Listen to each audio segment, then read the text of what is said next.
वारे में हिकु महीनो अॻु 5 जवाबदारनि पारां इज्तमाही ज़्यादती निशानो बणायल न्याणी नाज़िया चनो कराची जे अस्पताल में फ़ौत थी वई।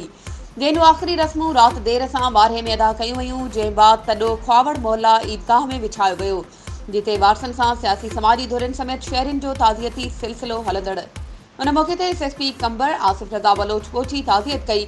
न्याणी जे वालिद अख्तियार अली चनो संदसि अॻियां पुलिस ते बेअतमादी ज़ाहिर करे छॾी। अहिड़ी शिकायत ते एसएसपी कंबर वारसनि खे मुकमल तौर ते इंसाफ़ जी ख़ातिरी कराईंदे चयो त हिन केस जी पैरवी आउं ख़ुदि कंदसि।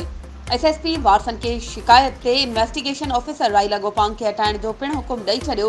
ॿिए तरफ़ शहर जे सियासी समाजी धुरियुनि पीपी ज़िले सदर कमरदीन गोपांग, रियाज़ुद्दीन अबड़ो, अली रज़ा चोलियाणी, ज़फर चनो ऐं ॿियनि साफ़ियुनि सां ॻाल्हाईंदे चयो त नाज़िया चनो वाक़े जी जेतिरी मज़म्मत कजे उहा घटि आहे।